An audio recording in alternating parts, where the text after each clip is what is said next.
What's up, ladies and gentlemen? Akalon here, and of course, welcome back to each and every one of you. I want to discuss something today that is much more broad than our usual conversations. Normally, on this channel, we like to hone in on very specific elements within the story and then unpack that and see where the gaps may lead so that we can predict or try to predict the future of the story. Today, I'm going to tackle a topic that I think is very, very broad, not well defined, but a lot of people have a lot of theories about this. So I'm obviously going to do my due diligence to knock down all of the theories that I disapprove of, and then give you the theory that I think is the real one. We are talking about the first ones. The title should have given it away at this point. But the first ones in World of Warcraft, not much is known, although one might say that now at the end of Shadowlands, a lot more is known about them than what we knew at the beginning of Shadowlands. But we're going to talk about all of that and more. Before we do, though, if you want to support this channel, you want to see more videos like this one, please remember that you can support us by becoming a YouTube member, a Twitch sub, or a patron. Any and all support is always very much appreciated. And then the deal, ladies and gentlemen. Strap in, tighten your tie, your belt, lock your wives up. We're about to get real in here. If by the end of this video you go, you know what, Aklon, you are a very smart cookie. I like everything you had to say. I am on board with all of this. You hit the like button. If not, and you think, you know what, this is the stupidest fat guy I've ever heard in my life, you hit the dislike button and we'll pretend this never happened because YouTube doesn't show the dislike button, so it doesn't matter. That's the deal, all right? Now, if you've been a degenerate little asshole and you've already hit the dislike button or the like button, I love you for it. Thank you very much. With that said, let's get into it, shall we? So who are the first ones? The first time we heard about the first ones was during Legion, where Steve Denuser, in a very sort of off-the-cuff remark, said that if you look at our cosmological map, the one that we got in Chronicles, you can zoom out of that. And when you do zoom out, there is a lot more there. That was the first time that we learned that the powerful creatures that we have encountered so far may not be the most powerful creatures in our universe, and we really only exist in this tiny little slice of what is a greater universe out there. Then later, we heard about the Clockmaker from Ian Azikostas in an interview where he said, yeah, you know, there is inevitably a Clockmaker for all of this. So someone or something that created all of it. It wasn't until later that Steve Denuser in an interview mentioned the first ones by name for the first time, although could you call the first one's name? I guess you could. But that was the first time that we heard, okay, first ones, that is a thing. It is something that exists that might just be below the Clockmaker or somewhere near the Clockmaker, but we haven't encountered them yet. Then we had the excavation notes, the journal from the brokers that spoke about following the path of the first ones, the journey of the first ones. And they were really trying to decipher the language of the first ones. We would, of course, later meet these brokers in Zereth Mortis, so they have completed their path, but their path changed them.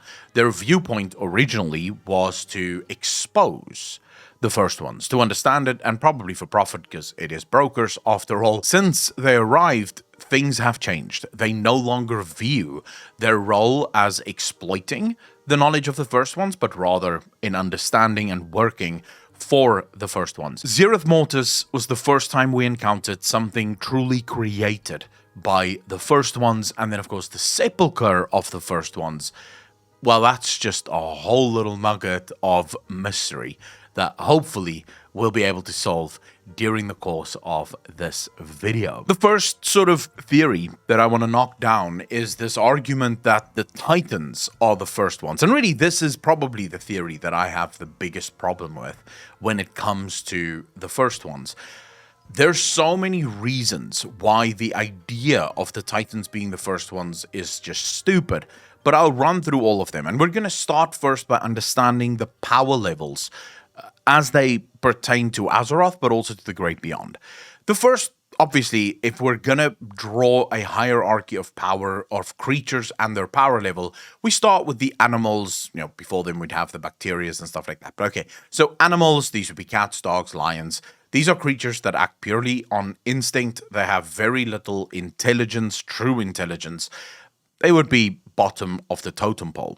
Then we would have lower beings. These would be gnolls, murlocs, and the like. These are beings that they do possess some level of intelligence, but a lot of their actions would still be driven primarily through instinct. In other words, I attack you because I don't understand you, I don't know you, and I don't want to die. Therefore, I attack on instinct. I'm not really going to argue over this. Then I would argue the next level would be elementals. Not the elemental lords, but the elementals themselves. The elementals seem to have some intelligence as it connects to the elemental lords, but they themselves purely act on instinct, although probably far better than that of animals. Then we have mortals. Now, I am probably missing out on a number of beings, but the mortals, us, the orcs, the humans, the goblins, the blood elves, the night elves, all them, these are creatures that have the ability to function on a higher intelligence level. We can think about, well, intelligence might be a stretch based on some of the players that you play with in Azeroth, but on average, these are beings that can look at a situation and make a call based on more than just instinct. These would be your mortals. Then you have, I would argue, your elemental lords. Arguably more intelligent than mortals, but still not necessarily that much more powerful. Indeed, an elemental lord would kill any mortal or any one mortal, but still, if we're talking about all the power rankings, I don't think elemental lords are that much more powerful than mortals. Then I think Titan Keepers comes next. The Titan Keepers, while very powerful and arguably more powerful than Elemental Lords, still not wholly powerful. And on the same level of the Titan Keepers, we can start arguing about Loa, Wild Gods, and the like. Okay, so they would probably fall in the same category, although I can actually agree. If someone said to me, hey, no, actually I think the Loa are more powerful than the Titan Keepers, I would probably agree with that. If someone said, no, it's the opposite way around, I, again, could agree with that, because there are different arguments that can be made for each one of those being slightly more powerful than the others. Next, we get to the more problematic elements of power levels.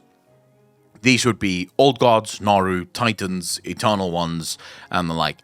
Where do we place those? Now, on instinct, you would be forgiven for thinking, well, actually, Aklon, Old Gods, Naru, Titans, Eternal Ones, same power level. I would argue no. I would argue the Titans, or the Naru and the Old Gods, are far closer in power level to the Titan Keepers and the Loa than what they are to the Titans. Remember, in terms of power, a single Titan could absolutely kill 3 or 4 Old Gods. The Old Gods are powerful, but they gain their power through influence, through years and years of manipulation. They themselves have very little power, and also remember where the Old Gods come from. They were sent into the Great Beyond by the Void Lords, because the Void Lords cannot actually exist in the Materium, because they are creatures of, to borrow from 40k, the Immaterium. So they can't exist in our realm unassisted. If they do, they consume copious amounts of matter just to survive. And once the matter source runs out, they run out and they have to leave again. So I would say Old Gods probably on the level of Titan Keepers. Naru, most likely same. If you're going to argue that the Naru is as powerful as the Titans, I'm going to throw you with the Illidan cinematic, where Illidan yeeted Xera out of existence. I don't think if Illidan faced off against Sargeras, it would be the same. I don't think Illidan would have such a short battle. So you could argue this is contentious, but that's what I believe, at least. Then we get to probably the more sort of unknown, and that would be the Titans, the Eternal Ones, the Chaos Gods, Light Lords, Void Lords, and Life Gods. If those creatures actually exist. Some of them we know the Void Lords exist, we know there are Titan Keepers, everything out, and we know there are Eternal Ones. We don't know anything about the Chaos Lords, if they even exist. We don't know anything about Life Gods, if they even exist, and of course, the Light Lords, we know the Naru serves the light, so it just sort of stands to reason that they must have some kind of lord or being that they serve. And those beings, I think, would all sort of fall on a similar power level. Now, from here, you would be forgiven for arguing, but Akalon, those are the first ones. So maybe it's not just the Titans that's the first ones. Maybe all of these beings are first ones, just different first ones doing different things. And okay, sure, I can see where you're coming from, but let's just use the Titans as the example of why not, most likely. The Titans are incredibly fallible. They make mistakes all the time. If you don't believe me, look at Azeroth. The Titans created Odin, one of their Titan keepers, and Odin have created many problems in his time. Loki, many problems in his time. So there's a lot of failures in the wake of the Titans. You know, the experiments that they did on some of the old gods, Gahun, for example. These are major failures, not things that you would expect from beings that created everything. They're incredibly short-sighted. They only view the universe through a very narrow scope, and that is it. Again, not something that you would expect from something that can create the universe. The old gods, you know, if these were first ones, if the Titans were indeed first ones, they would have known not to rip Yisaraj out of the planet, because they would have understood the mechanics of how old gods operate and function. Even if they had nothing to do with the Void Lords, they're still first ones. Yet, when they arrive on Azeroth, their instinct is to, oh, look, assist, we'll just pull it out. It almost kills the very planet that they are now trying to order, as it were.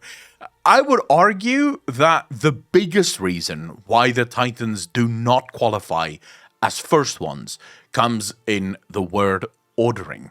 So the Titans do not actually have a word for creating and a word for ordering. Instead, in the Titan language, these two words is the same thing. And I think I understand why. It would be the equivalent of a blacksmith and god.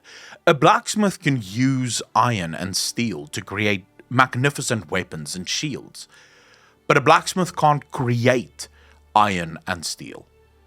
God creates the iron and the steel. It is the blacksmith that shapes or orders the steel and the iron into magnificent armors. And this, I believe, is what the Titans do.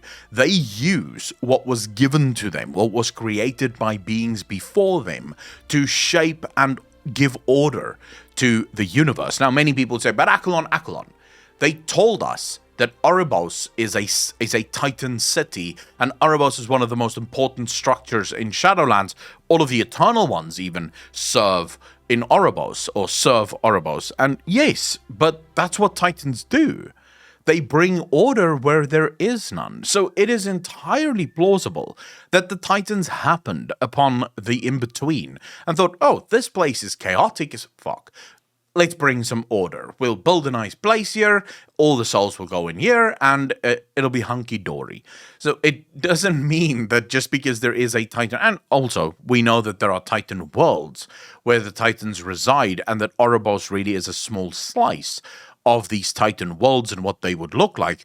But again, it doesn't mean that they created the in-between. It simply means that they used Erebos to bring order to the in-between.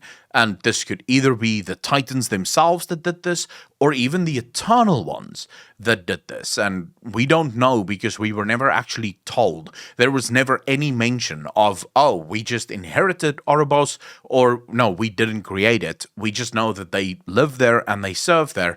And I do believe that the Eternal Ones and the Titans would be on similar power level. Then we have things like Sargeras. This is the fallibility that I spoke about. Sargeras falls to a lie.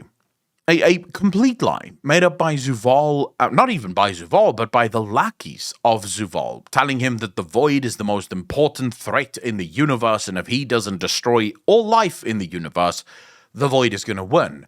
If you were a being that literally created the universe, you would understand that this line of thinking is completely bonkers. Yet you are a Titan. And if you are to be believed that the Titans are the first ones, then you would have that knowledge to be like, No, I helped create this universe. That is bullshit. Especially if Oribos is indeed a Titan city that the Titans of Order built, they would also understand how the Shadowlands functions. And they would understand that Zuval had fallen. And Sargeras would be like, that's a trick. Because if I kill all life, they're all going to go to the maw and Sargeras is going to win and it's going to be dangerous. No. They are incredibly short-sighted and fallible, which is why Sargeras fell for that lie. Nothing the Titans have ever created is perfect. So to believe that the Titans would be the first ones, in my opinion, makes the first ones nothing more than trial and error monkeys that just does experiments, which really doesn't speak to the magnificence of what the first ones could be. That's not to say that the Titans couldn't be the first ones. Denuzer have come up with worse stories in his life, but I would argue that would be an incredibly stupid story, and I wouldn't like it. Maybe that's just my opinion, but that is my opinion. That's why I'm making the video. So who exactly is the first ones? To answer this, let's look at how the first ones create. And thanks to Zereth Mortis, we get some insight into this. The first ones created machines that create perpetually. Zereth Mortis is a giant engine that pushes out worlds and beings and creations non-stop. How do we know this? Because we see prototypes of the Eternal Ones, suggesting that even the Eternal Ones weren't perfect at the beginning.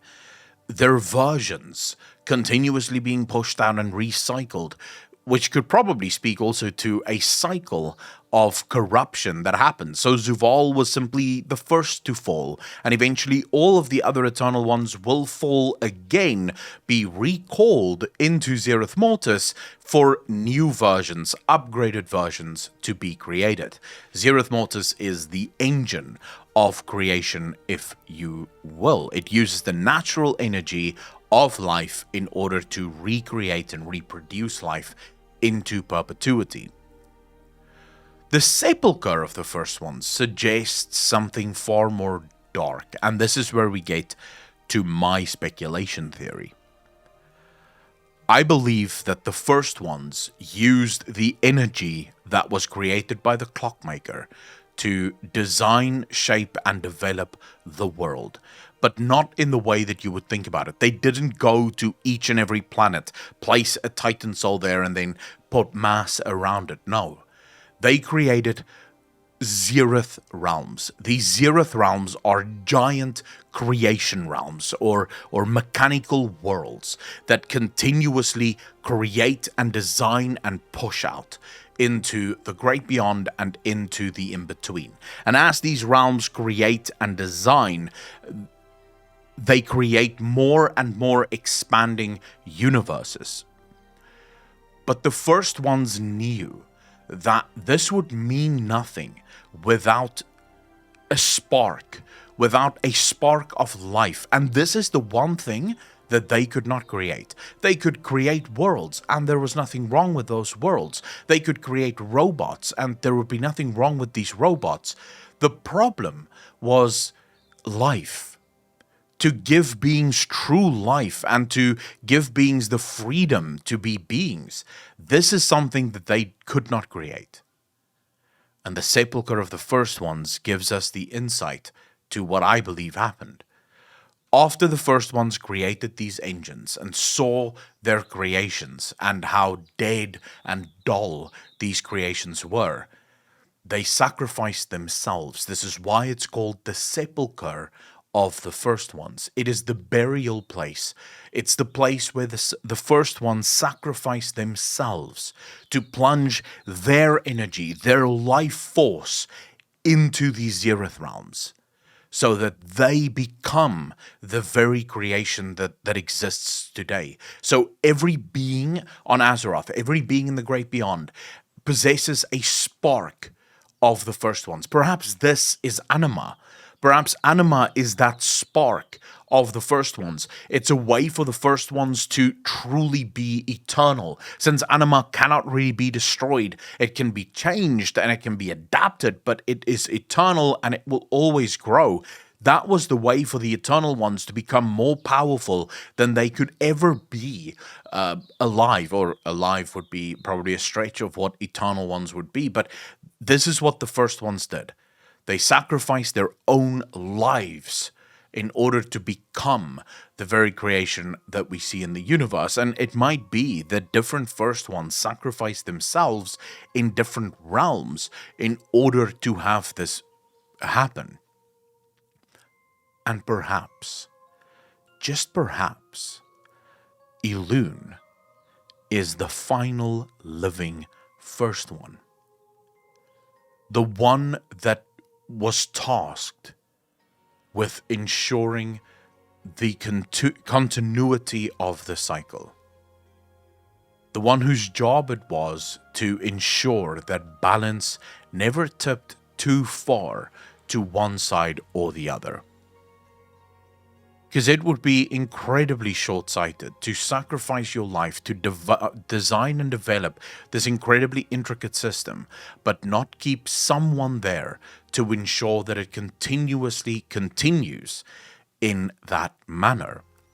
Because we've seen with all of the threats in Azeroth, on Azeroth and in the Shadowlands, how easy it would be for one of these realms to destroy all life and all creation, if not kept in balance, if not challenged.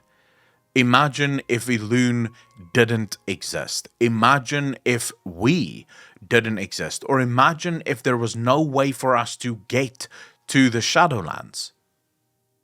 Zuvul would have won, would have dominated the universe, and then most likely would have destroyed the universe.